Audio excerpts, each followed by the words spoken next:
ചെറിയ recipe video ആണ്, വേറെ ഒന്നുമല്ല, മാമ്പഴ പുളിശ്ശേരി. അപ്പോൾ അതിനുവേണ്ടി നമ്മൾ ഒരു ചെറിയ കഷ്ണം വെള്ളരിക്ക ആദ്യമായിട്ട് നുറുക്കി മുളക് പൊടി, മഞ്ഞൾപ്പൊടി, അത്യാവശ്യം ഉപ്പൊക്കെ ചേർത്ത് തളച്ചുകൊണ്ടിരിക്കുന്നു. ഇനി ഇവരൊന്ന് കുറുകി വരണം.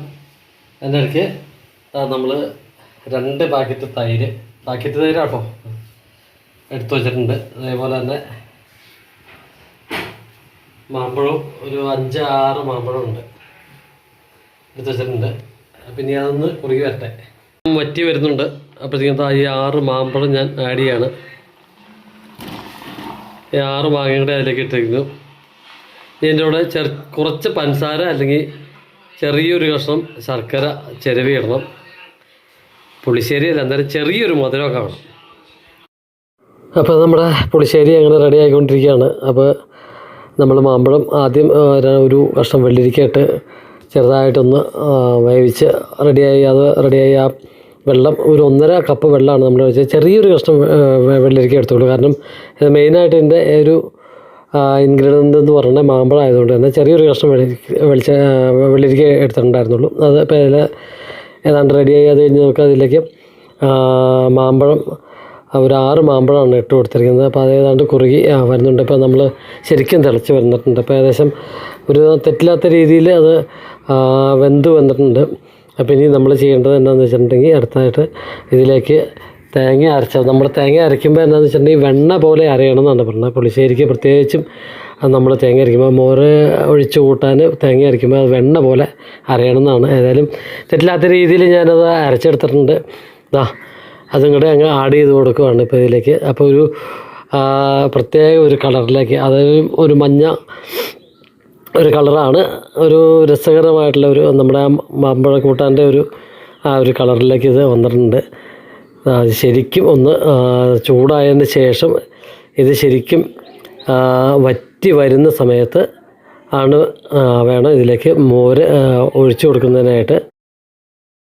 ഇത് എന്നാ കുഴപ്പമെന്ന് വെച്ചാൽ നമ്മൾ ഇനി ഉള്ള ഒരു സമയത്താണ് കൃത്യമായിട്ട് നോക്കി വെക്കേണ്ടത്. കാരണം ഇതിൻ്റെ ആ വെള്ളം വറ്റി തന്നെ ആ ഒരു പ്രത്യേക പോയിന്റിൽ ആ മോര് ഒഴിച്ചു കൊടുക്കുമ്പോഴായിരിക്കും അതിൻ്റെ മാക്സിമം നമുക്ക് രുചി കിട്ടുള്ളൂ. അപ്പോൾ അതുകൊണ്ട് തന്നെ അത് കറക്റ്റായിട്ട് നമ്മൾ നോക്കി നിന്ന് ചെയ്തില്ലെങ്കിലുള്ള പ്രശ്നം എന്താണെന്ന് വെച്ചിട്ടുണ്ടെങ്കിൽ ഇത് കുറച്ച് കൂടുതൽ വറ്റിപ്പോയി എന്നിരിക്കട്ടെ, ഒരു പക്ഷേ ഈ സാധനം അടി പിടിച്ച് പോകാനുള്ള ഒരു സാധ്യതയും കൂടെ ഉണ്ട്.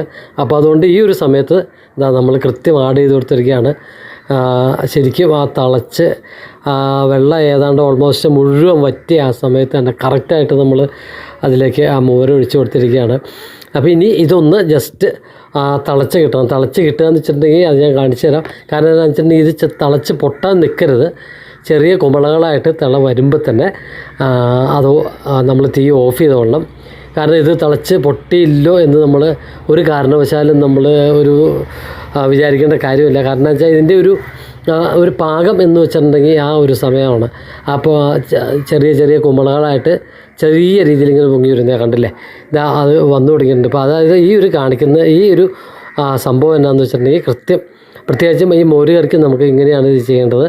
കൃത്യം ഇത് മോര് ഒഴിച്ചു കൊടുത്ത് തിളച്ചിരിക്കുകയാണ്, കണ്ടോ. അവിടെ ഇവിടെയൊക്കെ ചെറിയ കുമ്പളകളായിട്ട് വന്നിട്ടുണ്ട്, ഒരു ഇച്ചിരി ഇതായിട്ടുള്ള നിറത്തിൽ. അപ്പോൾ അതുകൊണ്ട് ഞാൻ തീ ഇപ്പോൾ തൽക്കാലം അല്ല, തീ ഓഫ് ചെയ്യുകയാണ്. അപ്പോൾ നമ്മുടെ മാമ്പഴ പുളിശ്ശേരി ഇവിടെ റെഡിയാണ്. ഇനി ഇതിലേക്ക് ആകെ ചെയ്യേണ്ട ഒരു കാര്യമുള്ളൂ, കുറച്ച് കടുക് പൊട്ടിച്ചിടുക എന്നുള്ളതാണ്.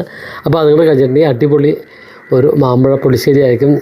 ഇതിലേക്ക് ഞാൻ നേരത്തെ പറഞ്ഞിടത്ത് കുറച്ച് ശർക്കര ആഡ് ചെയ്ത് കൊടുത്തിട്ടുണ്ട്. കാരണം എന്ന് വെച്ചാൽ ഒരു നല്ല രീതിയിൽ പുളിയുള്ള മോരായിരുന്നു. ഏതായാലും ഞാൻ അതിലേക്ക് കടുകും കൂടെ വറുത്തിട്ടിരിക്കുകയാണ്. അപ്പോൾ നമ്മുടെ അടിപൊളി മാമ്പഴ പുളിശ്ശേരി റെഡിയാണ്.